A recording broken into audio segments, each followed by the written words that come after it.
كلا بل تحبون العاجلة وتذرون الآخرة وجوه يومئذ ناظرة إلى ربها ناظرة ووجوه يومئذ باسرة. تمام قسم کی تعریف، حمد و ثنا، کبریائی اور بڑائی اللہ رب العزت کے لیے لائق و زیبا ہے، جس نے ہمیں آپ کو، تمام انسانوں کو، بے شمار مخلوقات کو وجود بخشا، جس نے ہم تمام لوگوں کو ایمان کی دولت عطا فرمائی، مسلمان بنایا، ایمان والا بنایا، جس نے ہم تمام لوگوں کو صرف وجود ہی نہیں دیا، ہمیں پیدا ہی نہیں کیا، بلکہ اس سے کہیں زیادہ بڑھ کر کے ہماری اپنی زندگی کو آسان کرنے کے لیے، زندگی کو بہتر بنانے کے لیے بے شمار نعمتوں سے، آرائشوں سے مالا مال کیا.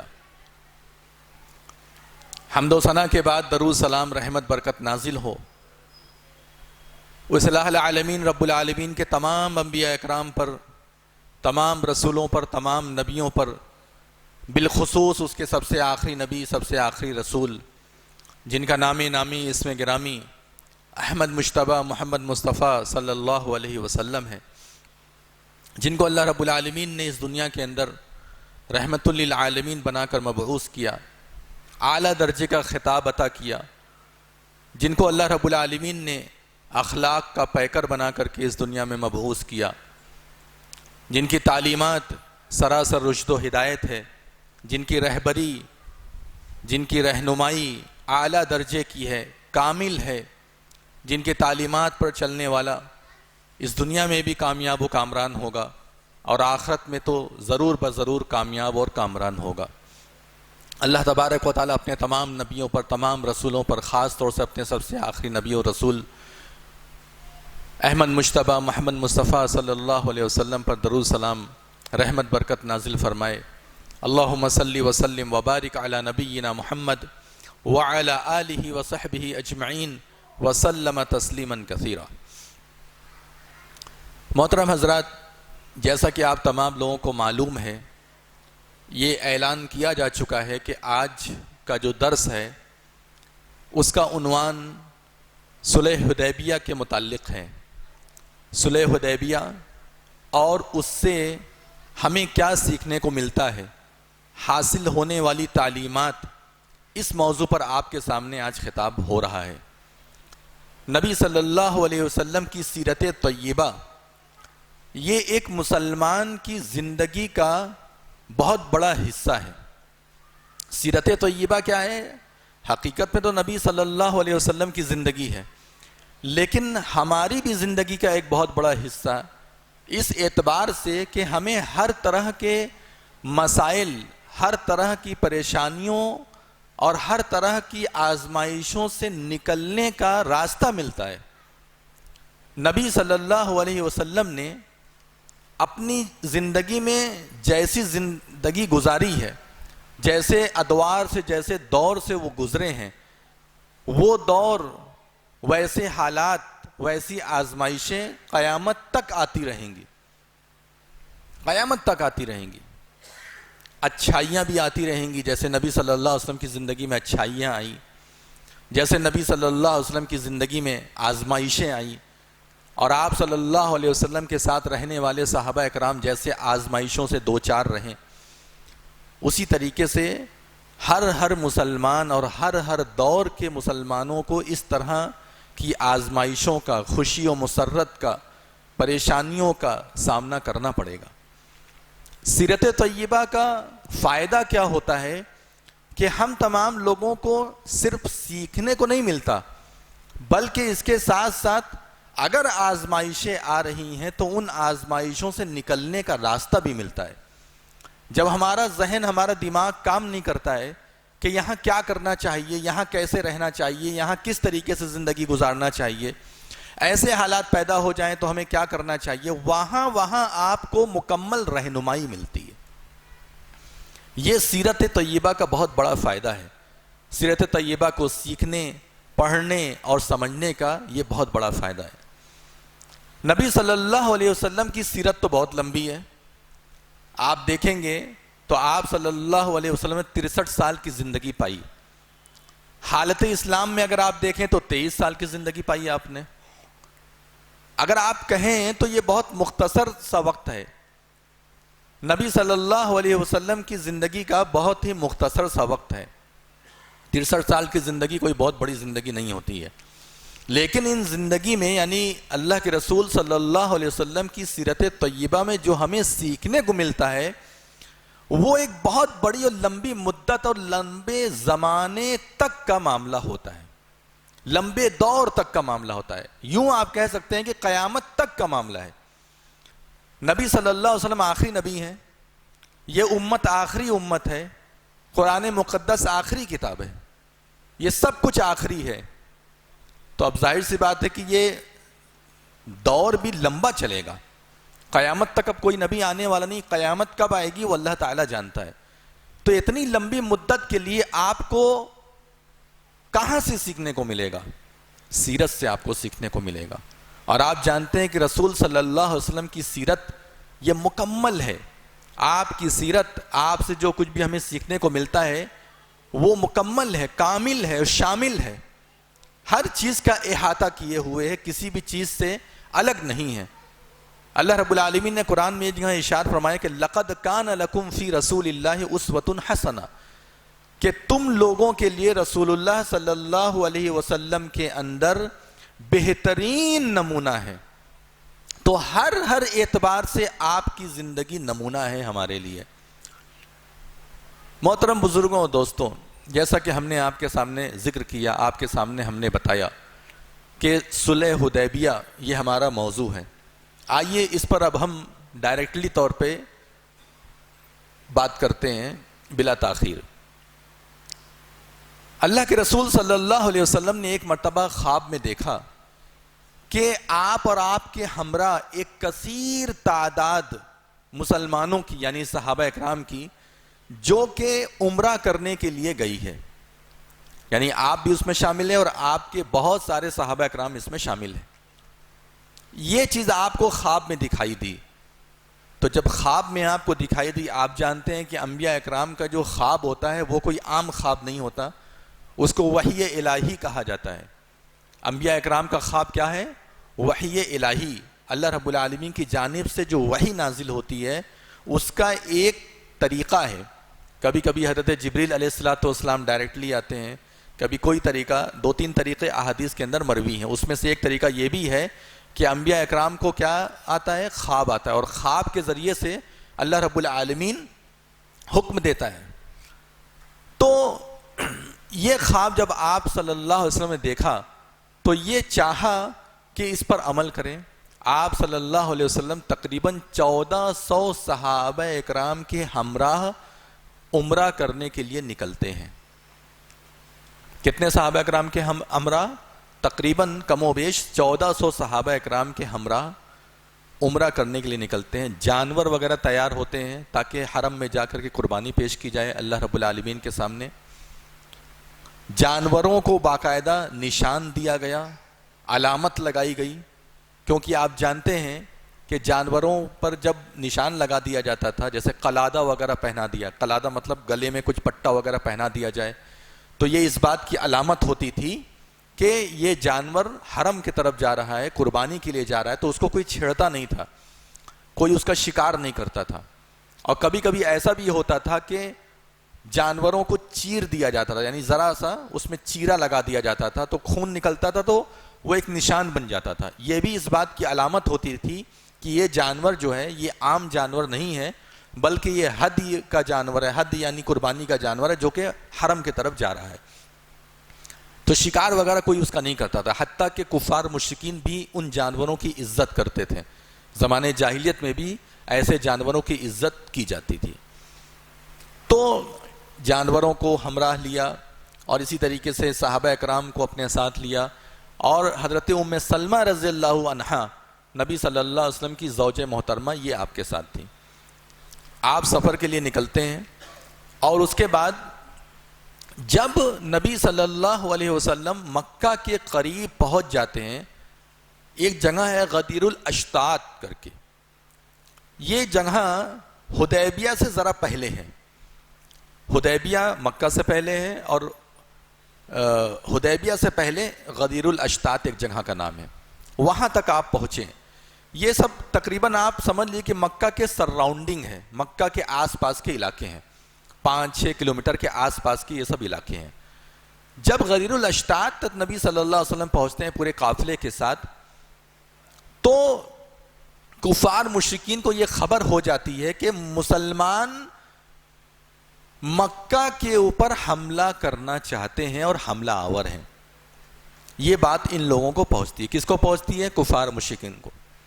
دیکھیے یہ کیا ہے نا، یہ واقعات ہیں اور ایک کے ساتھ ایک مربوط ہیں، جڑے ہوئے ہیں، لہذا بہت ہی غور سے سننے کی ضرورت ہے۔ جہاں آپ کا سلسلہ رکا تو آپ کو واقعہ سمجھ میں نہیں آئے گا، اور اس میں جو ہمیں سیکھنے کو مل رہا ہے اس میں بھی آپ کنفیوز ہو جائیں گے، اس لیے یہ پورا واقعہ بہت ہی غور سے سننے کی ضرورت ہے۔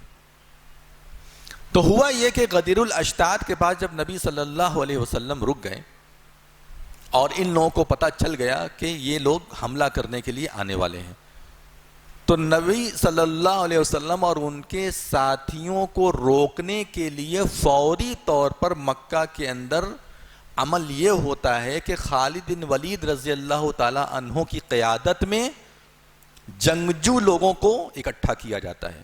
جنگجو مطلب جو جنگ کرنے کی صلاحیت رکھتے ہیں، فوجی ٹائپ کے، ملٹری ٹائپ کے لوگ، ان کو اکٹھا کیا جاتا ہے۔ اور حضرت خالد بن ولید رضی اللہ تعالیٰ عنہ اس وقت مسلمان نہیں تھے، لیکن چونکہ صحابی ہوئے بعد میں، اس لیے ہم جب بھی ان کا نام لیتے ہیں تو رضی اللہ عنہ کہتے ہیں۔ تو خالد بن ولید رضی اللہ تعالیٰ عنہ مسلح ہو کر کے اور کافی لوگوں کو لے کر کے غدیر الاشتات سے تھوڑا سا پہلے ایک جگہ ہے، وہاں پر جو ہے رک گئے اور کہا کہ ادھر سے جائیں گے تو ہم کیا کریں گے، ان کو پکڑ لیں گے اور ان کو مکہ کے اندر داخل نہیں ہونے دیں گے، کیونکہ ان لوگوں کو یہ غلط فہمی ہو گئی تھی کہ یہ لوگ مکہ کے اوپر حملہ کرنا چاہتے ہیں۔ یہ غلط فہمی تھی، حقیقت نہیں تھی، لیکن ان کے دماغ میں یہ بات آ گئی تھی، اتنا بڑا لشکر 1400، یہ دھوکہ ہے، یہ عمرہ کا بہانہ ہے، عمرہ کرنے نہیں آئے ہیں بلکہ مکہ پر حملہ کرنا چاہتے ہیں، اور ایسی پلاننگ بنائی ہے کہ ہم لوگوں کو کچھ پتہ بھی نہیں چلا۔ خالد بن ولید رضی اللہ تعالیٰ عنہ وہاں پر انتظار کرتے رہے۔ نبی صلی اللہ علیہ وسلم کو یہ خبر پہنچ گئی کہ خالد بن ولید رضی اللہ تعالیٰ عنہ اور ان کے ہمراہ بہت سارے جو بھی کفار مشرکین تھے مکہ کے، وہاں پر انتظار کر رہے ہیں، جیسے ہی ادھر سے گزریں گے حملہ کریں گے۔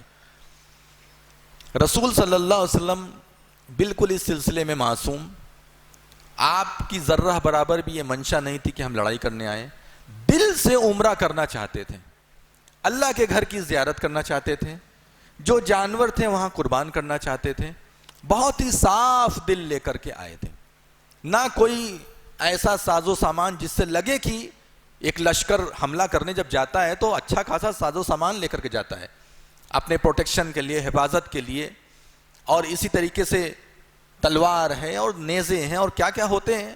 آپ جانتے ہیں کوئی بھی قوم جب ایک دوسرے پر حملہ کرتی ہے تو ننگے ہاتھ تھوڑی نہیں چلی جاتی ہے، کچھ بھی نہیں تھا آپ صلی اللہ علیہ وسلم کے پاس، جانور تھے، احرام تھا، اور صحابہ اکرام کا ایک بڑا جھنڈ تھا۔ نبی صلی اللہ علیہ وسلم کو جب یہ پتا چلا کہ خالد بن ولید انتظار کر رہے ہیں اور یہاں سے ہم لوگ گزریں گے تو جنگ ہو جائے گی، تو نبی صلی اللہ علیہ وسلم نے وہ راستہ اختیار نہیں کیا جو راستہ عام راستہ تھا، جو راستہ عام راستہ تھا، بالکل مشہور راستہ تھا، جہاں خالد بن ولید ایک طریقے سے گھات لگائے ہوئے بیٹھے تھے۔ نبی صلی اللہ علیہ وسلم نے ایک دوسرا راستہ چنا، جو راستہ مکے کو جاتا ہے۔ آپ جانتے ہیں کسی بھی شہر یا گاؤں میں جانا ہو آپ کو تو کئی راستے ہوتے ہیں، ایک آدھ دو راستے بڑے اچھے ہوتے ہیں اور کچھ راستے بڑے خراب ہوتے ہیں، تو وہاں کا بھی یہی حال تھا، مکہ کا بھی یہی حال تھا۔ تو رسول صلی اللہ علیہ وسلم نے کہا کہ نہیں، ہم خراب راستہ چنیں گے اور دوسرا راستہ چنیں، ایک طریقے سے آپ سمجھ لو کہ بائی پاس، ادھر سے ہم نکل کر کے مکہ چلے جائیں گے۔ نبی صلی اللہ علیہ وسلم نے راستہ بدلا، بدلنے کے بعد حدیبیہ کے مقام تک پہنچ گئے، اور جیسے ہی حدیبیہ کے مقام پر پہنچے وہاں آپ کی اونٹنی رک گئی اور وہیں پر بیٹھ گئی. لوگوں نے کوشش کی, لوگوں نے چاہا کہ بھائی کیسے تیسے کر کے اس کو اٹھایا جائے, اس کو چھیڑنا شروع کر دیا لوگوں نے. نبی صلی اللہ علیہ وسلم بھی اس کو ہلانے ڈلانے لگے, مارنے لگے کہ آگے بڑھ, لیکن وہ اٹھ ہی نہیں رہی تھی, کیونکہ اللہ رب العالمین کی بھی منشا نہیں تھی کہ نبی صلی اللہ علیہ وسلم مکے کے اندر داخل ہوں, کیونکہ کفار مشرکین جو تھے مکہ کے پورا مکمل ان کا یہ ارادہ تھا کہ ہم ان کو چھوڑیں گے نہیں, ماریں گے. مکہ کے اندر ہم ان کو داخل تو نہیں ہونے دیں گے, ان کی نیت کیا ہے کیا نہیں ہے وہ بعد میں دیکھا جائے گا, ان کو ہم چھوڑیں گے نہیں. ایک دم جنگ کے لیے تیار. کون؟ مکہ کے لوگ. اور نبی صلی اللہ علیہ وسلم جنگ کی جیم نہیں جانتے تھے اس وقت. حرب عربی میں کیا کہتے ہیں جنگ کو؟ حرب کہتے ہیں. تو حرب کی ہاں نہیں جانتے تھے اس وقت. دل و دماغ میں وہم میں بھی نہیں تھا, گمان میں بھی نہیں تھا کہ ہم جنگ کریں گے. لہذا رسول صلی اللہ علیہ وسلم بہت بچ رہے تھے, اور اللہ رب العالمین کی بھی یہی منشا تھی کہ مکہ میں تو ہم تمہیں داخل کریں گے, ضرور بضرور داخل کریں گے, لیکن ابھی نہیں, ایسے نہیں. ان کی لاٹھی اور انہی کا سر رہے گا, ایسے طریقے سے ہم کام کریں گے. لقد صدق اللہ رسولہ الرؤیا بالحق. اللہ تبارک و تعالی نبی صلی اللہ علیہ وسلم نے جو خواب دیکھا ہے اس کو پورا ضرور کرائے گا. لتدخلن المسجد الحرام انشاءاللہ آمینین. تم لوگ ضرور بضرور مکہ کے اندر حرم میں داخل ہوگے, امن کے ساتھ داخل ہوگے. ابھی امن کا معاملہ نہیں ہے. اللہ تعالیٰ یہ چاہتا ہے کہ حرم میں داخل ہو, لیکن کیسے داخل ہو؟ امن کے ساتھ, سکون کے ساتھ. جاؤ, جا کر کے آرام سے عمرہ کرو, کوئی دماغ میں کسی طرح کا فطور نہ رہے, کوئی لڑائی جھگڑا نہ رہے, کچھ نہ رہے. محلقین رؤوسکم ومقصرین لا تخافون. تم لوگ اپنے سر کے بال کو قصر بھی کرو گے, یعنی کہ کتراؤ گے بھی. آپ جانتے ہیں کہ حج یا عمرہ کرنے کے بعد بالوں کو یا تو مونڈا جاتا ہے یا تو کترایا جاتا ہے. مونڈنے والوں کو زیادہ ثواب ملتا ہے 3 گنا, اور جو بال کتراتے ہیں ان کا بھی عمل صحیح ہے, لیکن ان کو سنگل ثواب ملتا ہے, ایک حصہ ثواب ملتا ہے. تو اللہ تعالیٰ نے فرمایا کہ دونوں عمل صحیح ہے, تم دونوں کام کرو گے. لا تخافون, خوف زدہ نہیں رہو گے, بہت ہی سکون, اطمینان, آرام کے ساتھ جاؤ گے. اللہ تعالیٰ یہ چاہتا تھا. تو نبی صلی اللہ علیہ وسلم کی اونٹنی وہاں رک گئی. لوگ اس کو چھیڑ رہے ہیں, اس کو ہلا ڈلا رہے ہیں, اٹھنے کا نام ہی نہیں لے رہی ہے. قصوہ رسول صلی اللہ علیہ وسلم کی اونٹنی کا نام تھا. اس کے بعد خالد بن ولید رضی اللہ عنہ کو پتہ چلتا ہے کہ یہ لوگ راستہ بدل کے حدیبیہ کے مقام پر چلے گئے ہیں. وہاں سے وہ واپس چلے جاتے ہیں مکہ, اور جا کر کے کہتے ہیں کہ اس راستے سے تو یہ لوگ آئے ہی نہیں, اس راستے سے یہ لوگ آئے ہی نہیں ہیں, اور حدیبیہ کی جگہ پر جا کر کے یہ لوگ پڑاؤ ڈالے ہوئے, رکے ہوئے ہیں. اس کے بعد کفار مشرکین پوری تیاری کے ساتھ کہ یہ لوگ لڑنے آئے ہیں, ہم لوگ بھی لڑیں گے اور اینٹ کا جواب پتھر سے دیں گے. لیکن نبی صلی اللہ علیہ وسلم کا ایسا کوئی ارادہ تھا نہیں. جب دیکھا تھوڑی دیر بعد, کچھ دیر بعد اور بعض اوقات کے بعد دیکھا کہ یہ لوگ لشکر لے کر کے آگے آ نہیں رہے ہیں, معاملہ کیا ہے, کس وجہ سے یہ لوگ آگے نہیں بڑھ رہے ہیں, تو ایسی صورت میں یہ طے پایا کفار مشرکین کی مجلس میں, یہ طے پایا کہ اپنا آدمی بھیجا جائے اور ذرا جائزہ لیا جائے, ذرا اندازہ لیا جائے کہ واقعی یہ لوگ عمرہ کرنے آئے ہیں یا کچھ اور مقصد ہے, کچھ بات چیز سے اس کا نتیجہ نکلے گا. تو ان لوگوں نے کیا کیا, بدیل بن ورقہ کو بھیجا. کس کو بھیجا؟ بدیل بن ورقہ, بڑے بھروسے مند آدمی تھے کفار کے, ان کو بھیجا. کہا جاؤ, جا کر کے ذرا دیکھو, بات کرو کیا ہے. تھوڑا نرم دل بھی تھے یہ. بدیل بن ورقہ سخت مزاج کے نہیں تھے, ذرا نرم دل تھے, بات چیت کرنے کا ملکہ ان کے اندر تھا. تو یہ آتے ہیں اور آ کر کے نبی صلی اللہ علیہ وسلم کے پاس بیٹھ جاتے ہیں. بیٹھنے کے بعد بات چیت شروع ہوتی ہے. کیا ہے بھئی آپ کا ارادہ؟ دیکھ لو ہمارا ارادہ کیا ہے, ہمارے کپڑے دیکھ لو, جانور دیکھ لو, ہمارے ہاتھوں کو دیکھ لو, کیا تمہیں سمجھ میں آتا ہے؟ ہم جھوٹ بول رہے ہیں کیا؟ ہمارا ارادہ جنگ کرنے کا ہے, ہم یہ سوچ کر کیا ہے؟ نہیں, ہمارا ارادہ بالکل واضح ہے اور تم اس کو دیکھ سکتے ہو, اس کی تصدیق کر سکتے ہو. اچھا ٹھیک ہے, صحیح بات ہے. اس کے بعد وہ نبی صلی اللہ علیہ وسلم سے بہت زیادہ گھل مل کر کے بات کرنے لگے، کبھی داڑھی پکڑتے، کبھی ایسے کبھی ویسے، اور نبی صلی اللہ علیہ وسلم کے ساتھ تلاؤ کرنے لگے۔ تو وہاں پر مغیرہ بن شعبہ رضی اللہ تعالیٰ عنہ تھے، انہوں نے کہا کہ دیکھو خبردار رہو، نبی صلی اللہ علیہ وسلم سے ذرا دور ہٹو۔ کہا یہ کون ہے؟ جبکہ بدیل بن ورقہ سب کو جانتا تھا، جو بھی مکہ کے باشندے تھے سب کو جانتا تھا، لیکن انسان تعجب میں کبھی کبھی سوال کرتا ہے نا، جیسے کبھی کبھی کسی کا بھتیجا ہے، کسی کا بھانجا ہے، وہ کچھ بلند آواز میں بول دے، یہ کون ہے؟ معلوم ہے اس کو کون ہے میرا، لیکن پھر بھی کہا یہ کون ہے؟ مغیرہ بن شعبہ۔ اچھا یہ تو وہی ہے نا جو لڑائی جھگڑا کر کے اور کس کو قتل غارت گری کر کے بھاگ گیا اور بھاگ کر کے مسلمان ہو گیا، یہ تو وہی ہے، اور آج آ کر کے یہاں پر مجھے سمجھا رہا ہے ایسے کرو ویسے کرو۔ کہا جو ہم نے کیا جہالت میں کیا، غلطی کی، جو ہونا تھا ہو گیا، میں اب اسلام میں ہوں، مسلمان ہوں، اور نبی صلی اللہ علیہ وسلم کی عزت یہ اصل میرا کام ہے۔ نبی صلی اللہ علیہ وسلم کی تم داڑھی پکڑ کر کے کبھی ادھر گھما رہے ہو کبھی ادھر گھما رہے ہو، بات چیت کرتے کرتے اتنا زیادہ جو ہے گھل مل گئے ہو کہ الٹی سیدھی حرکت، یہ ہم برداشت نہیں کریں گے۔ کہا کہ تمہیں پتا ہے تم تو اپنا کام کر کے چلے گئے اور ہمیں صلح کرنے کے لیے کتنا پریشانیوں کا سامنا کرنا پڑا تمہاری وجہ سے۔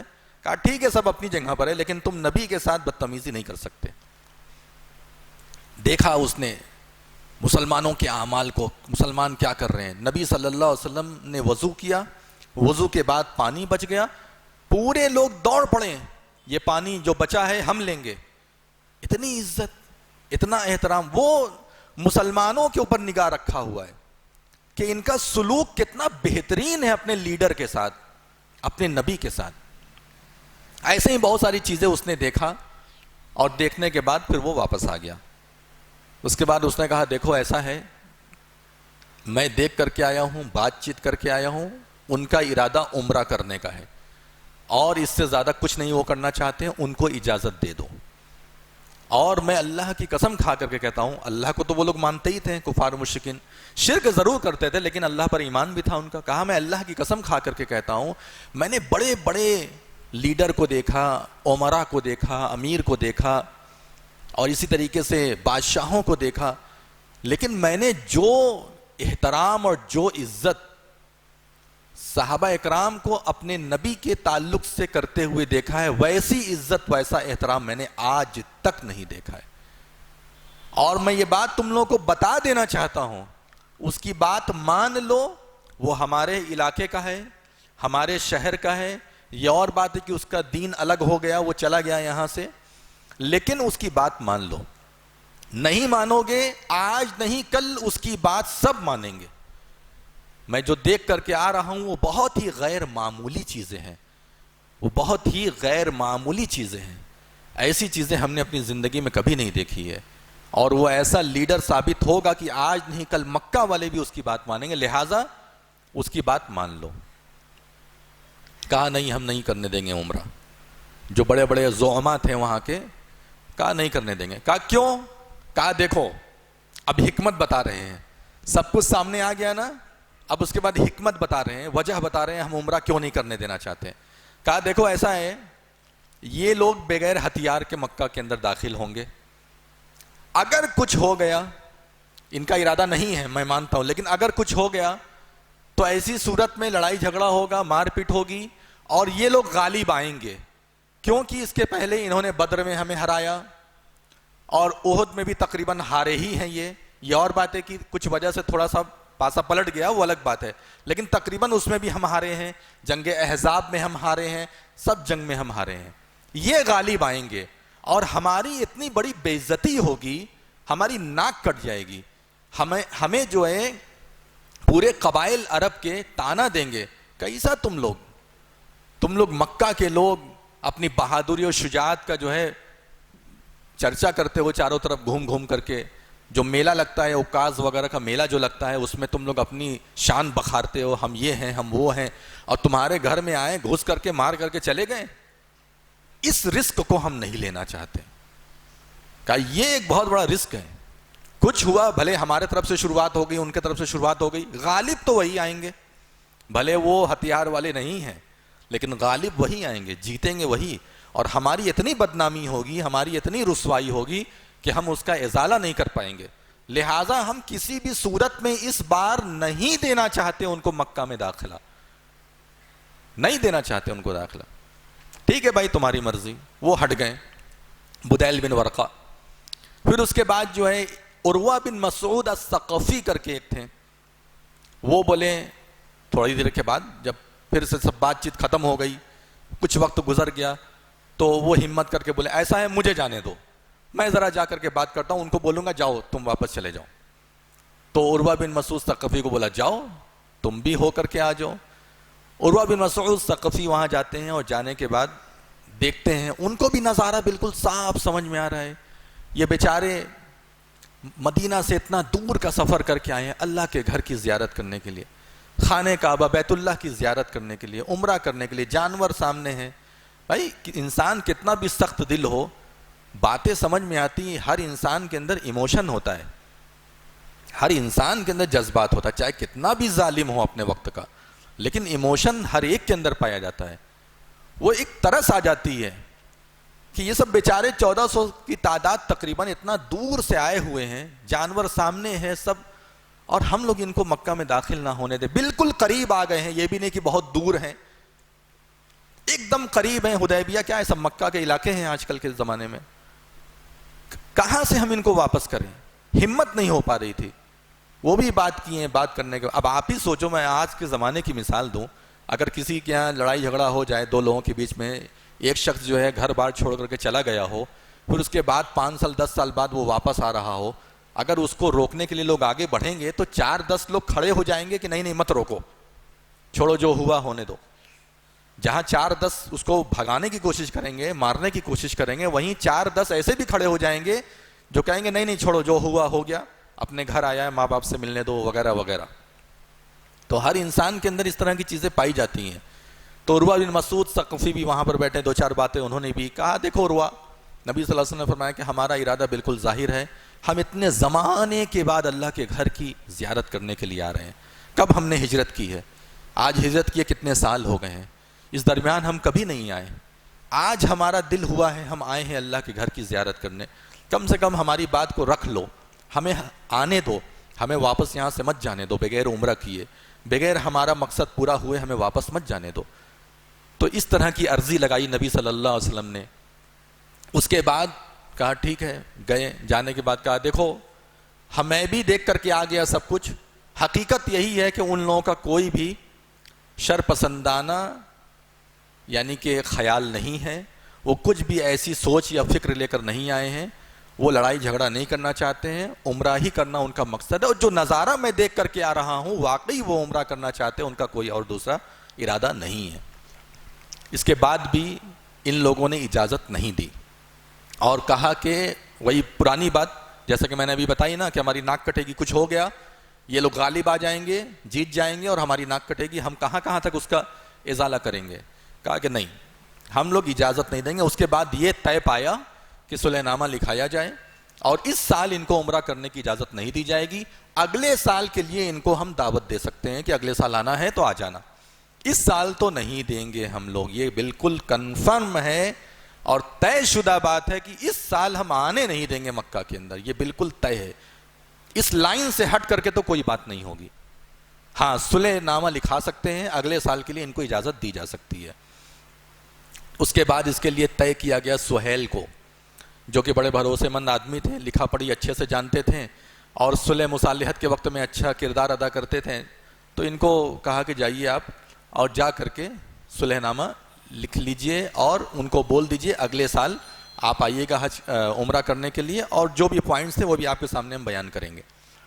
تو وہ آتے ہیں، جیسے ہی اللہ کے رسول صلی اللہ علیہ وسلم نے دیکھا سہیل آ رہے ہیں تو کہا کہ ھذا سہیل سہل اللہ امورکم، یہ سہیل ہیں اور اللہ تبارک و تعالیٰ ان کے ذریعے سے تمہارے معاملے میں آسانی کرے گا۔ ابھی بھی یہی ارادہ بن رہا تھا صحابہ کرام کا اور نبی صلی اللہ علیہ وسلم کا کہ ہمیں عمرہ کرنے کو ملے گا، امید ختم نہیں ہوئی تھی، وہ یہ نہیں سوچ رہے تھے کہ مطلب معاہدے میں یہ طے ہو جائے گا کہ آپ اس سال عمرہ نہیں کر سکتے، مطلب ان کو یقین نہیں تھا، ادھر کی طرف ان کا ذہن نہیں گیا تھا، وہ سوچ رہے تھے نبی صلی اللہ علیہ وسلم یہ سوچ رہے تھے کہ سہیل آئے ہیں اور اب معاہدہ ہوگا اور ہم لوگ عمرہ کریں گے انشاءاللہ۔ لیکن وہاں تو پہلے ہی سے لکھا پڑھی ہو چکی تھی. جو کفار مشرکین تھے مکہ کے, ان لوگوں نے پہلے ہی طے کر لیا تھا کہ ہمیں کیا صلح کرانا ہے, کن کن پوائنٹ پر ہمیں دستخط کرانا ہے.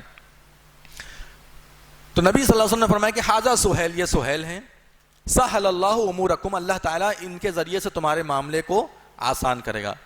یہ جو نام ہے سہیل, سہیل کا معنی ہی ہوتا ہے آسانی. اور دیکھیے یہی فعل ہے. نبی صلی اللہ علیہ وسلم نے ایک حدیث میں ارشاد فرمایا ہے کہ وَيُعْجِبُنِ الْفَعْلُ, کہ نبی صلی اللہ علیہ وسلم کو فعل یہ پسند تھا. فعل کا مطلب کیا ہے؟ یعنی آپ کوئی کام کرنے کے لیے جا رہے ہیں اور آپ کے سامنے اچانک کوئی ایسا جملہ, ایسا لفظ آ جاتا ہے یا ایسی شخصیت آ جاتی ہے جو برکت والی شخصیت ہے, یا جس کا نام برکت والا ہے, یا جس کا نام بڑا اچھا ہے. تو یہ ارادہ کرنا کہ اب ہمارے سامنے یہ ہوا ہے, اللہ تعالیٰ ضرور ایسا ہی کرے گا, اسی کو فعل کہتے ہیں. اور یہ جو لوگ قرآن کھول کر کے فعل نکالتے ہیں نمبر سے, حروف سے, اس کی کوئی اصل نہیں ہے, یہ بدعقیدگی ہے. اس عقیدے سے بچنا چاہیے. بہت سارے ہم لوگ کے عقیدے والے لوگ بھی, صحیح عقیدے والے, جن کو اللہ رب العالمین نے بڑے یعنی رحم و کرم ان کے اوپر کیا کہ ان کو صحیح عقیدہ ملا, لیکن اس کے باوجود آج فعل میں, تعویذ گنڈے میں اور بہت ساری برائیوں میں ملوث ہو گئے. یہ بہت افسوس کی بات ہے. یہ فعل وغیرہ جو قرآن کھول کر کے جیسے شیعہ حضرات کرتے ہیں, یا بہت سارے ہمارے یعنی کہ بریلوی حضرات بھی یہ سب کام کرتے ہیں, اور کچھ تو صحیح عقیدے والے بھی اس میں شامل ہو گئے ہیں, یہ سب جائز نہیں ہے. یہ قرآن کا فعل یہ سب جائز. جو فعل نبی صلی اللہ علیہ وسلم نے پسند کیا وہ کون سا ہے؟ یہی. اب جیسے آپ کا کوئی مسئلہ ہے, آپ گھر سے باہر نکلیں اور سامنے آپ کے جو ہے سہیل نام کا کوئی آدمی مل گیا, یا اسی سے ملتا جلتا کوئی معاملہ ہو گیا, کوئی ایسا نام ہو گیا, تو آپ یہ امید لگائیے اللہ تعالیٰ سے, یا اللہ میری ملاقات ایسے آدمی سے ہوئی ہے, یا کسی اہل علم سے, کوئی اچھا متقی پرہیزگار اہل علم ہے, اس سے ملاقات ہوگی, تو آپ اللہ سے یہ دعا کر سکتے ہیں اللہ تعالیٰ میرے لیے آسان کر دے. اسی کو فعل کہا جاتا ہے. یہی شرعی فعل ہے. اور جو فعل جو چلتا ہے ہمارے مارکیٹ میں, ہمارے سماج میں, معاشرے میں, ان سب چیزوں کی کوئی حقیقت نہیں, بلکہ عقیدہ خراب کرنے والی چیزیں ہیں. لہٰذا اس طرح کی چیزیں اگر ہیں تو اس سے بچیے اور لوگوں کو بچائیے. تو نبی صلی اللہ علیہ وسلم نے کیا فرمایا؟ ھذا سہیل, یہ سہیل ہیں. سہیل کا مطلب کیا ہے؟ آسانی. وسہل اللہ امورکم, انشاءاللہ اللہ تبارک و تعالیٰ تم لوگوں کے معاملے میں اب آسانی پیدا کر دے گا. اس کے بعد سہیل آتے ہیں, بیٹھتے ہیں, کہا کہ دیکھیے کچھ پوائنٹس ہیں, کچھ نکات ہیں, اس پر صلح کر لیا جاتا ہے, اور اس کو ہم بھی مانیں گے, اس کو آپ کو بھی ماننا ہے, اور اسی کے مطابق اب ہم لوگوں کو آگے کی زندگی گزارنا ہے. سب سے پہلی بات جو ہے وہ یہ کہ آپ کو اس سال کسی بھی صورت میں عمرہ نہیں کرنے دیا جائے گا. یہ بالکل طے شدہ ہے. پہلا صلح اسی پر ہوگی, اسی پر صلح ہوگی کہ اس سال عمرہ نہیں کرنے دیا جائے گا, اگلے سال آپ بغیر کسی ہتھیار وغیرہ کے آ سکتے ہیں اور آ کر کے عمرہ کر کے جا سکتے ہیں. اتنے دن تک آپ کو رہنا ہے, دن وغیرہ سب مقرر ہو گیا کہ بس 2-3 دن کے لیے آپ کو رہنا ہے, اس کے بعد آپ کو چلے جانا ہے. نبی صلی اللہ علیہ وسلم نے اس پر رضامندی کا اظہار کر دیا, کہا کہ ٹھیک ہے چلو لکھ لیتے ہیں. کیونکہ اللہ رب العالمین نے کون سی آیت نازل فرمائی تھی ایسے موقع پر؟ کون سی آیت, کون سی سورہ نازل فرمائی تھی؟ اِنَّا فَتَحْنَا لَكَ فَتْحًا مُبِينًا. ابھی فتح کا کوئی عطا پتہ نہیں ہے, ابھی اتنا جھک کر کے معاہدہ لکھنے جا رہے ہیں, اس کو ایکسیپٹ کریں گے, اس پہ دستخط ہوگی. اور یہاں اللہ تبارک و تعالیٰ کیا آیت نازل فرما رہا ہے؟ اِنَّا فَتَحْنَا لَكَ فَتْحًا مُبِينًا, کہ بے شک ہم نے آپ کو فتح مبین عطا فرمائی. یہ حدیبیہ ہی اس فتح مبین کا راستہ ہے. یہ ظلم و ستم, یہ آزمائشیں جن سے ہم لوگ گھبرا جاتے ہیں, جن سے ہم لوگ پریشان ہو جاتے ہیں, کبھی کبھی کیا ہوتا ہے نا, وہی ہمارے مقدر مستقبل کے لیے اچھا ہوتا ہے, وہیں سے ہمارے راستے کھلتے ہیں. ہمیں گھبرانا نہیں چاہیے. آپ نبی صلی اللہ علیہ وسلم کی زندگی دیکھیے. ایک نبی ہے, جتنی بڑی بڑی جنگ اس نے جیتی ہے, 1400 صحابہ اکرام وہاں موجود ہیں, بدر میں تو صرف 313 تھے. چاہتے نبی صلی اللہ علیہ وسلم تم ہمیں روکو گے, ناٹک کر رہے ہو, ایک ایک آدمی کو بھیج رہے ہو, ہمیں بیوقوف سمجھتے ہو, چل اندر جائیں گے, دیکھتے ہیں کون کیا کرتا ہے. کر سکتے تھے آپ, لیکن آپ نے نہیں کہا ٹھیک ہے چلو لکھو. یہ سب ہمیں سیکھنے کو ملتا ہے, ہمیں یہ سب سیکھنے کو ملتا ہے. آج کا دور وہی چل رہا ہے. ہم ہندوستانی مسلمانوں کے لیے بالخصوص ان جگہوں, ان اسٹیٹ میں, ان صوبے میں جہاں پر ظالم حکومت بالکل مسلط ہو چکی ہے, یہی سب چیزیں ہمیں راستہ دکھاتی ہیں. یہی سب پڑھنے کے بعد ہم لوگوں کے دل کو سکون ملتا ہے.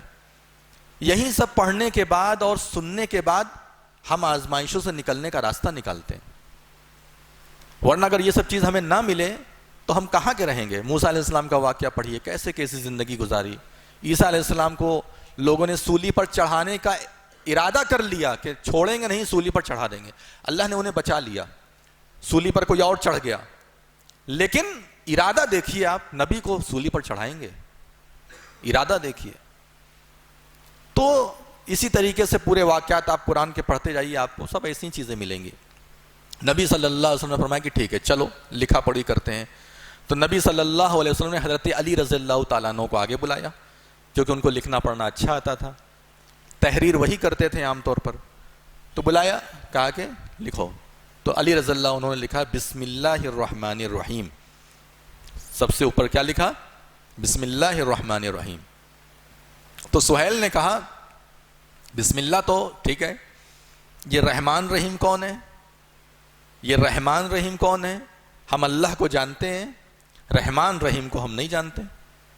وہ لوگ اللہ رب العالمین کی جتنے بھی صفاتی نام ہیں, اسماء و صفات کا انکار کرتے تھے. وہ صفات جتنے اللہ تعالیٰ کی صفاتی نام ہیں, جیسے رزاق رزق دینے والا, رحیم رحم کرنے والا, رحمان بہت زیادہ رحم کرنے والا, وغیرہ وغیرہ, صفاتی نام جتنے تھے اس کا انکار کرتے تھے, نہیں مانتے تھے. وہ صرف اللہ لفظ جانتے تھے, کہتے تھے بس ہم اللہ جانتے ہیں. کہا اللہ ہم جانتے ہیں, یہ رحمان رحیم کون ہے اس کو مٹائیے. اللہ کے رسول صلی اللہ علیہ وسلم نے فرمایا کہ وہ اللہ ہی کا نام ہے, اللہ کے صفاتی نام. کہا ہاں ہوگا, ہم نہیں جانتے, اس کو مٹائیے. تو نبی صلی اللہ علیہ وسلم نے علی رضی اللہ عنہ سے کہا کہ اس کو مٹا دو. تواریخ میں یہ بھی آتا ہے, تاریخی کتابوں میں, کہ علی رضی اللہ عنہ نے مٹانے سے انکار کیا, ہچک گئے, کہا رحمان رحیم ہم مٹا دیں. تو نبی صلی اللہ علیہ وسلم چونکہ ریٹن جو پڑھائی لکھائی ہے وہ نہیں جانتے تھے, علم تو آپ کا سب سے اعلیٰ درجے کا 1400 سال پہلے ہی بتا دیا, سب میڈیکل بھی بتا دیا, جیوگرافی بھی بتا دیا, سائنس سب بتا دیا, علم تو اتنا. لیکن اللہ کے رسول صلی اللہ علیہ وسلم کو ریٹن جیسے ہم لوگ تحریر کرتے ہیں, لکھتے ہیں, پڑھتے ہیں, وہ نہیں آتا تھا. تو نبی صلی اللہ علیہ وسلم نے پوچھا کہاں لکھا ہے رحمان رحیم؟ کہا یہاں لکھا ہے. اپنے ہاتھ سے ایسے سے مٹا دیا. آپ دیکھیے ایک وقت کا نبی جس کے پاس اتنے طاقت ہے, سب کچھ ہے, لیکن رحمان رحیم کو مٹا دے رہا ہے. اس رحمان رحیم کو جس پر اس نبی کا ایمان ہے, عقیدہ ہے, جس کا ذکر خود اس نبی نے کیا ہے. رحمان رحیم کا تعارف کس نے کرایا؟ نبی نے ہی تو کرایا نا. کوئی اپنے من سے تو رحمان رحیم جان نہیں گیا تھا, نبی نے ہی تو سب چیزوں سے متعارف کرایا. بہرحال مٹا دیا. اس کے بعد کہا لکھو من محمد رسول اللہ, محمد رسول اللہ صلی اللہ علیہ وسلم کی جانب سے یہ لکھا جا رہا ہے. تو پھر سہیل نے اعتراض کیا, کہا رسول اللہ, اللہ کا رسول, اگر یہ ہم مان لیں رسول اللہ, جھگڑا ختم. یہ کیوں یہ سب ہو رہا ہے؟ ہم آپ کو اللہ کا رسول نہیں مانتے. لکھیے من محمد ابن عبداللہ, محمد بن عبداللہ لکھو, محمد رسول اللہ نہیں چلے گا, محمد بن عبداللہ لکھو. اللہ کے رسول صلی اللہ علیہ وسلم نے علی رضی اللہ عنہ سے کہا کہ رسول اللہ مٹا دو. پھر علی رضی اللہ تعالیٰ عنہ جو ہے ہچک گئے, نہیں مٹا رہے تھے. تو آپ نے پوچھا کہاں لکھا ہے؟ کہاں یہاں لکھا ہے, یہاں ایسے ایسے کر کے مٹا دیا. کیونکہ آپ صلح چاہ رہے تھے, کیونکہ اتنا بڑا دروازہ کھلنے جا رہا تھا آگے. بس چند دنوں کی بات ہے, اس کے بعد تو پورا مکہ ہمارا ہونے والا ہے, اور یہی صلح حدیبیہ ہی اس کا سبب ہوگا. اور یہ خود اس معاہدے کو توڑیں گے آنے والے وقت میں, یہ خود اس معاہدے پر باقی نہیں رہیں گے. تو اللہ کے رسول صلی اللہ علیہ وسلم دور اندیش تھے اور وحی الہی کی روشنی میں کام کرتے تھے. مٹا دیا, رسول اللہ مٹا دیا. اس کے بعد لکھا نمبر 1, اس سال آپ عمرہ نہیں کر سکتے ہیں, چلے جائیے آپ لوگ سب لوگ واپس. نمبر 2, ایمان کی حالت میں لا الہ الا اللہ محمد رسول اللہ پڑھ لینے کے بعد اگر ہمارا کوئی بھی آدمی مکہ سے مدینہ جاتا ہے تو آپ کو لوٹانا پڑے گا، واپس کرنا پڑے گا. کیا کرنا پڑے گا؟ کہاں واپس کرنا پڑے گا؟ یہی جہنم میں کفار مشرکین کے پاس واپس کرنا پڑے گا. وہ جو چاہیں گے سزا دیں گے. اتنی ہمت، لا الہ الا اللہ پڑھ کے مدینہ بھاگ رہا ہے، واپس کرنا پڑے گا. اور اگر مدینے سے کوئی واپس آ گیا مکہ تو ہم اس کو واپس نہیں کریں گے. کہاں زمین کہاں آسمان. یہ لب جہاد جو چل رہا ہے، یہ جو قانون بنایا گیا ہے اپنی مرضی سے، ظالمانہ قانون جو بنایا گیا ہے، یہ اسی کی مثال ہے. یہ اسی کی مثال ہے. مسلمان اگر غیر مسلم سے شادی کر لیتا ہے، اس کو مسلمان کرتا نہیں کرتا، بھائی مسئلہ مسائل میں ہم نہیں جا رہے ہیں، جائز ناجائز والی بات پر بھی ہم گفتگو نہیں کر رہے ہیں. جو قانون بنا ہے اس کے حساب سے ہم بول رہے ہیں، اس کا ہم نہ سپورٹ کر رہے ہیں نہ ریجیکشن کر رہے ہیں. تو اگر مسلمان مرد ہے، لڑکا ہے، اگر کسی غیر مسلم لڑکی سے شادی کر لیتا ہے تو سارا قانون اس کے اوپر لاگو ہوگا. اور اگر ہندو لڑکا مسلم لڑکی سے شادی کر لیتا ہے تو گھر واپسی ہے. لب جہاد نہیں ہے، یہ کیا ہے؟ گھر واپسی ہے. ایک دم ہو بہو آپ دیکھو، ہو بہو. مکہ سے اگر کوئی مدینہ جائے گا تو آپ کو واپس کرنا پڑے گا، اور مدینہ سے اگر کوئی مکہ جاتا ہے واپس تو ہم اس کو واپس آپ کے پاس نہیں کریں گے. ہم جیسا چاہیں گے ویسا معاہدہ لکھوائیں گے اور آپ کو ماننا پڑے گا، ورنہ چلیے جنگ شروع کیجئے. نبی صلی اللہ علیہ وسلم نے کہا ٹھیک ہے. صحابہ اکرام دیکھ رہے ہیں کیا ہو رہا ہے، یہ معاہدہ لکھا جا رہا ہے کہ کیا لکھا جا رہا ہے. اور نبی صلی اللہ علیہ وسلم کا دیکھو، ٹھیک ہے ٹھیک ہے، دماغ میں بہت ساری باتیں آنے لگی تھی لوگوں کے اندر. ہم جنگ بدر میں تھے، ہم جنگ احد، جنگ احزاب، بنو قینقاع کی جنگ، یہ جنگ یہودیوں سے لڑے مدینے کے اندر، سارے قبیلے کو بھگا دیا ہم لوگوں نے، کیونکہ وہ لڑتے تھے، جنگ کرتے تھے، مسلمانوں پہ ظلم کرتے تھے. جب لڑائی ہوتی تھی اس کے بعد اتنی طاقت نہیں رہتی تھی یہودیوں کے پاس کہ مقابلہ کر سکیں، ان کو بھاگنا پڑتا تھا. اور یہاں حدیبیہ میں آ کر کے ہم اتنا جھک کر کے مصالحت کریں، کیسے ہو سکتا ہے؟ کوئی یقین نہیں کر رہا تھا. ان شرائط پر جو مصالحت کے جو پوائنٹس ہیں، کسی کان کو یقین نہیں ہو رہا تھا، کسی آنکھ کو یقین نہیں ہو رہا تھا یہ ہو کیا رہا ہے.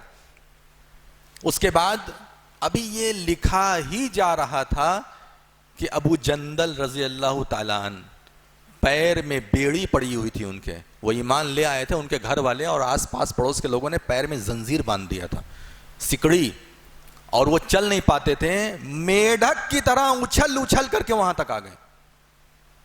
اللہ کے رسول صلی اللہ علیہ وسلم نے کہا یہ ہمارا آدمی ہے، یہ ایمان لے کر گئے. کہا کہ معاہدہ دیکھیے. کہا ابھی سگنیچر نہیں ہوئی ہے، ابھی ساری باتیں پکی نہیں ہوئی ہیں، ابھی تم یہاں سے جب چلے جاؤ گے، ہم یہاں سے چلے جائیں گے تب یہ لاگو ہوگا. کہا ابو جندل کو واپس کرنا پڑے گا تو مصالحت ہوگی، نہیں واپس کریں گے ختم، ابھی میں پھاڑ کر کے اس کو پھینک دوں گا. ابو جندل جو آئے ہیں ان کو واپس بھیجنا پڑے گا آپ کو. کہا ٹھیک ہے، احسان کر دو، احسان کر دو، بھیک مانگ رہا ہوں، احسان کر دو، چھوڑ دو اس کو بیچارہ. دیکھو تم لوگوں نے کتنا سختی کی اس کے اوپر، لیکن یہ میڈک کے طرح، جیسے میڈک کودتا ہے اچھلتا ہے، ویسے اچھل اچھل کے بیچارہ یہ آیا ہے، احسان کر دو. کوئی احسان نہیں. ابو جندل واپس مکہ جائیں گے. ابو جندل سے کہا تم ہمارے اسلامی بھائی ہو، لیکن دیکھ رہے ہو یہاں میں جنگ نہیں چاہتا، اگر ہم تمہیں لے لیں گے یہ معاہدہ نہیں کریں گے، جنگ کریں گے، میں نہیں چاہتا کہ آگ بھڑکے، لہٰذا اللہ تعالیٰ پر بھروسہ کرو، جاؤ. ابو جندل کو لے کر کے چلے گئے وہ لوگ. اس طریقے سے بہت ہی، یعنی کہ آپ سمجھ لیے کہ مسلمانوں نے بہت ہی میں معاہدہ کیا. اس کے بعد جب یہ صلح نامہ مکمل ہو گیا، اللہ کے رسول صلی اللہ علیہ وسلم نے صحابہ کرام سے کہا کہ اپنے اپنے بال منڈوا لو، یہیں پر جانور ذبح کر لو، جو بھی جانور ہے جس کے پاس ذبح کر لو، بال منڈوا لو، اور اگلے سال ہم لوگ عمرہ کرنے کے لیے آئیں گے. اتنا کہا، ایک بھی شخص نے اپنا بال نہیں منڈوایا، اور ایک بھی شخص نے جس کے پاس جانور تھا اپنا جانور ذبح نہیں کیا. سب اپنی جگہ کھڑے ہیں، سن جیسے ہوتے ہیں، شوق لگ جاتا ہے. ایک بھی شخص نے.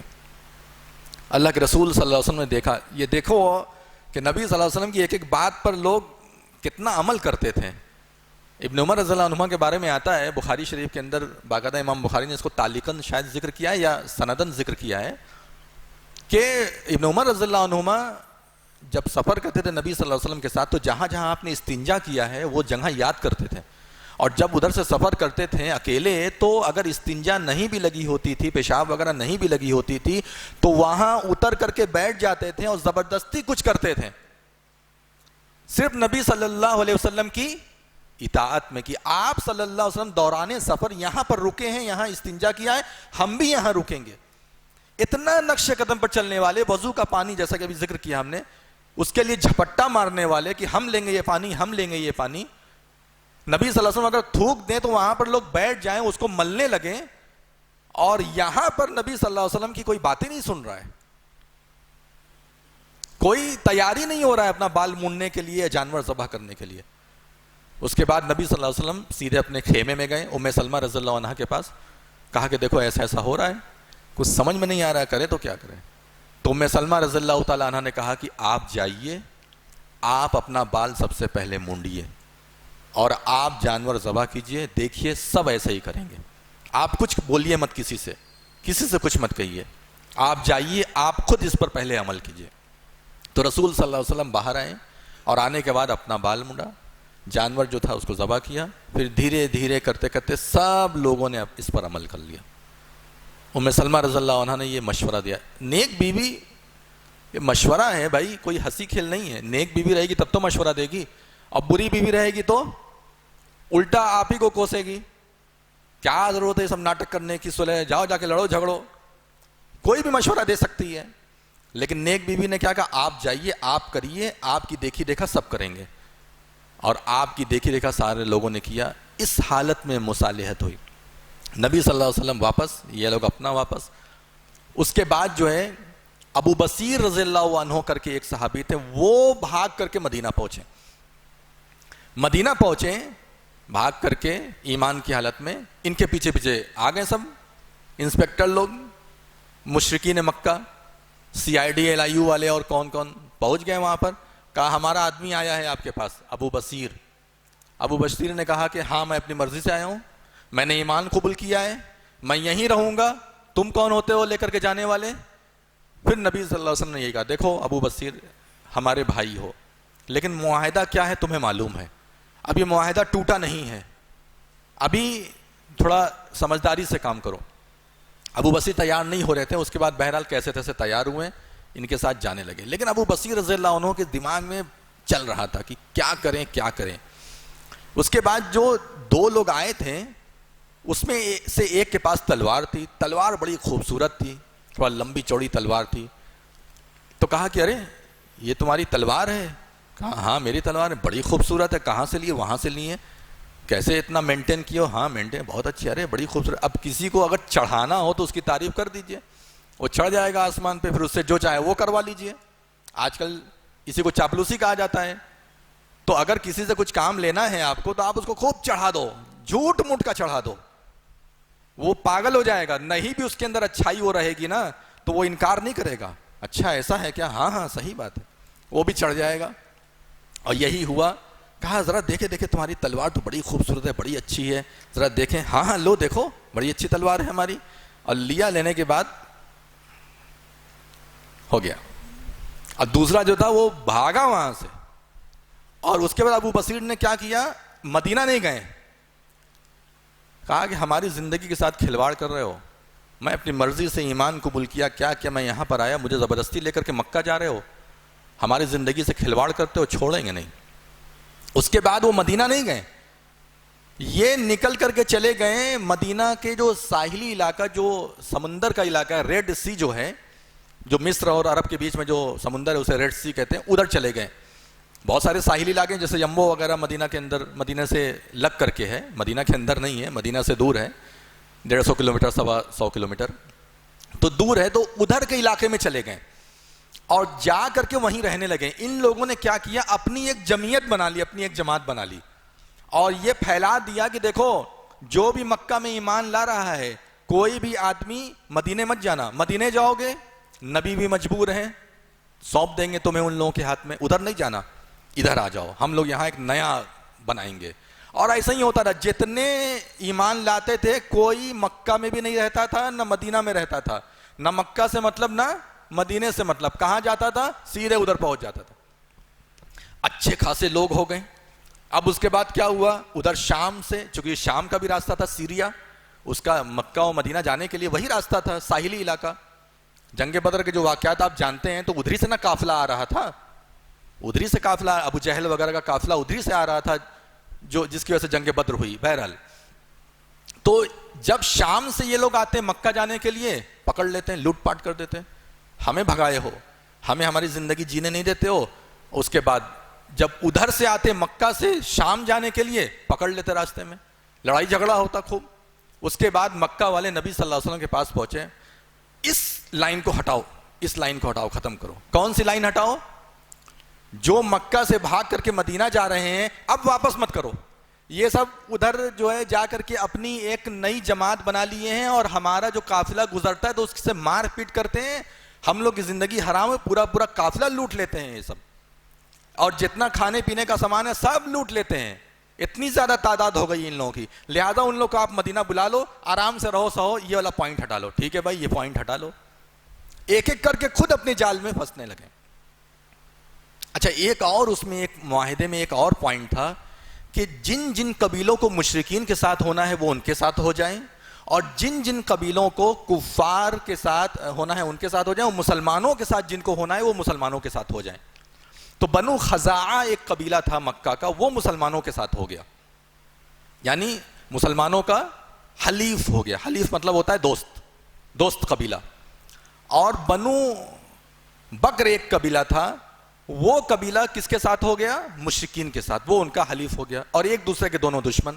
اس میں یہ طے پایا تھا، ایک پوائنٹ یہ بھی تھا معاہدے میں کہ مسلمانوں کے ساتھ جو قبیلے ہیں ان کو اگر مارا گیا، پیٹا گیا تو گویا کہ مسلمانوں پر حملہ، اور مشرکین کے جو قبیلے ہیں اگر ان کو مسلمانوں نے مارا پیٹا گویا کہ کفار مشرکین کے اوپر حملہ ہے، اور جس دن یہ ہوگا معاہدہ ٹوٹ جائے گا۔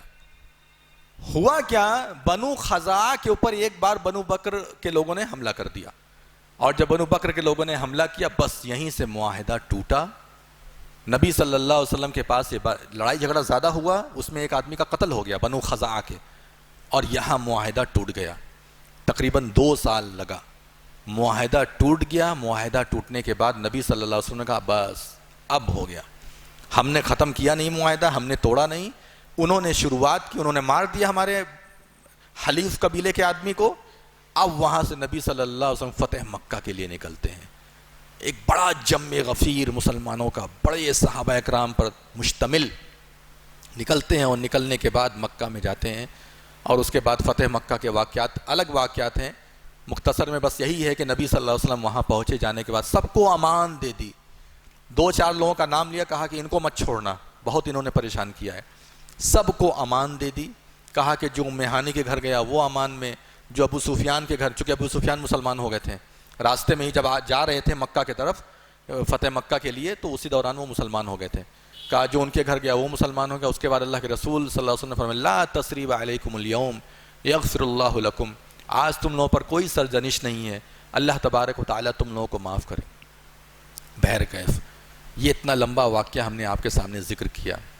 یہ صلح حدیبیہ جو کہ آپ لوگ سنتے بھی ہوں گے، صلح حدیبیہ، اس میں بہت سارے اور بھی واقعات ہیں، لیکن میں نے وقت کو دیکھتے ہوئے اختصاراً ہم نے بہت ساری چیزوں کو حذف کر دیا ہے، اور جو ضروری چیزیں تھیں وہ ہم نے آپ کے سامنے بیان کیا ہے۔ کیا سیکھنے کو ملتا ہے ہمیں صلح حدیبیہ سے؟ کیا سیکھنے کو ملتا ہے؟ انسان کے اندر ہمیشہ سختی نہیں ہونا چاہیے، ہمیشہ آپ سوچو کہ آپ کی ہی حکومت رہے گی، آپ کی ہی چلے گی، آپ جیسا چاہو ویسا چلاؤ گے، یہ نہیں ہے۔ اگر ایسا ہوتا تو رسول صلی اللہ علیہ وسلم اپنی چلا لیتے ہر جگہ۔ آزمائشوں کا بھی دور آتا ہے، کبھی کبھی جھکنا پڑتا ہے، ایمان سے سودا نہیں کرنا ہے ہمیں، لا الہ الا اللہ سے کوئی کمپرومائز نہیں ہوگا، لیکن جھکنا پڑتا ہے۔ ٹھیک ہے چلو یہ بھی چلا لو وہ چلا لو، ایسی زندگی گزاری جاتی ہے۔ تمام آزمائشوں کے باوجود ہمیں دین پر جمے رہنا ہے، جیسے ابو جندل رضی اللہ عنہ جمے رہیں، جیسے ابو بصیر رضی اللہ تعالیٰ عنہ جمے رہیں۔ اور یہ بھی ہمیں پتہ چلتا ہے حکمت کے تحت اگر ہم اپنے دشمن کا نقصان کریں تو جائز ہے، جیسا کہ حکمت کے تحت ابو جندل اور ابو بصیر رضی اللہ انہوں نے کیا۔ معاہدے پر جم کے عمل کرنا چاہیے۔ اگر آپ کا کسی سے معاہدہ ہو گیا ہے، ایگریمنٹ ہو گیا ہے، آپ ایگریمنٹ توڑنے والے مت بنو۔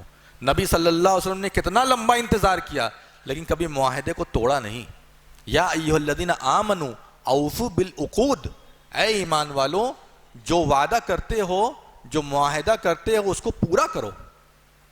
ہمارا وعدہ تو ایک ایک منٹ پہ ٹوٹتا ہے، آدھے آدھے گھنٹے پر ٹوٹ جاتا ہے۔ ابھی بولیں گے وعدہ کریں گے کچھ، آدھے گھنٹے کے بعد سب وعدہ ٹوٹ گیا۔ بولیں گے ہم ایسا کریں گے ویسا کریں گے، ایک دن بعد پتہ چلتا ہے کہ کچھ نہیں کریں گے۔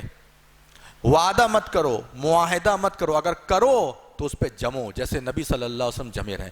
جب بنو خزاعہ کے آدمی کو قتل کیا ان لوگوں نے، بنو بکر والوں نے، تب معاہدہ ٹوٹا اور اس کے بعد رسول صلی اللہ علیہ وسلم نے فتح مکہ کے لیے کام کرنا شروع کیا۔ یہ ہمیں تعلیم ملتی ہے، اور یہ بہت ساری چیزیں سیکھنے کو ملتی ہیں۔ ہم نے واقعات میں آپ کو بہت ساری چیزیں بتا دی ہیں اشارے کنائے میں۔ اللہ رب العالمین سے دعا کرتے ہیں کہ اللہ تبارک و تعالی جو کچھ بھی ہمیں اس واقعے سے، صلح حدیبیہ کے جو واقعات ہیں، اس سے جو بھی ہمیں سیکھنے کو ملتا ہے اس پر ہمیں عمل کرنے والا بنا دے۔ اللہ رب العالمین بڑی سے بڑی حکومتیں آتی ہیں، ظالم سے ظالم حکومتیں آتی ہیں، تو ہی ہمت دینے والا ہے، تو ہی ہمارا سہارا ہے، تو ہی ہمارا مولا ہے، تو ہی ہمارا سب کچھ ہے۔ ہمیں طاقت عطا فرما، ہمیں عزت عطا فرما، ہمیں اتنی ہمت دے، اتنا حوصلہ دے کہ ہم ان ظالموں کا مقابلہ کر سکیں اور ظالموں کے سامنے کھڑے ہو سکیں اور اپنے ایمان کو، اپنی جان مال عزت آبرو کو بچا سکیں۔ اللہ رب العالمین تو ہی سب کچھ کرنے والا ہے، تو ہی عزت دینے والا ہے، تو ہی ذلت دینے والا ہے، تو ہی سب کچھ کرنے والا ہے۔ اللہ رب العالمین تو ہمیں عزت عطا فرما، ہمیں ذلت سے بچا لے، ہماری جان مال عزت آبرو کی حفاظت فرما۔ اللہ رب العالمین جو لوگ بھی اسلام کے خلاف، مسلمانوں کے خلاف جو لوگ بھی سازشیں رچ رہے ہیں، ہمیں برباد کرنے کے درپے ہیں، اے اللہ تو ان کے لیے کافی ہو جا، تو ان کی سازشوں کو ان کے منہ پر مار دے، تو ان کو ہلاک و برباد کر دے۔ ایمان کی دولت نصیب عطا فرما اگر ان کے مقدر میں ایمان ہے تو، اور اگر ایمان نہیں ہے تو ان کو ہلاک و برباد کر دے۔ اللہ تبارک و تعالی ہم تمام لوگوں کو بھی دین کے مطابق زندگی گزارنے والا بنا دے، قرآن اور احادیث کے مطابق ہم تمام لوگوں کو چلنے والا بنا دے، قرآن اور احادیث سے محبت کرنے والا بنا دے۔ اللہ رب العالمین ہم لوگوں میں جو لوگ پریشان حال ہیں تو اپنے رحم و کرم سے ان کی پریشانیوں کو دور کر دے۔ اللہ تبارک و تعالی جو لوگ قرض میں مبتلا ہیں، قرض کے راستے کو آسان کر دے۔ اللہ رب العالمین جو لوگ بے اولاد ہیں، صاحب اولاد کر دے۔ اللہ تبارک و تعالی جو لوگ ہمارے بھائی مسلمان دنیا کے کسی بھی کونے میں یا ہمارے ملک میں پریشان حال ہیں، اللہ تبارک و تعالی ان کی پریشانیوں کو دور کر دے۔ ہم تمام لوگوں کو عزت اور بہترین دیندار والی زندگی عطا فرما، آمین یا رب العالمین۔ وآخر دعوانا ان الحمد للہ رب العالمین، والسلام علیکم ورحمۃ اللہ وبرکاتہ۔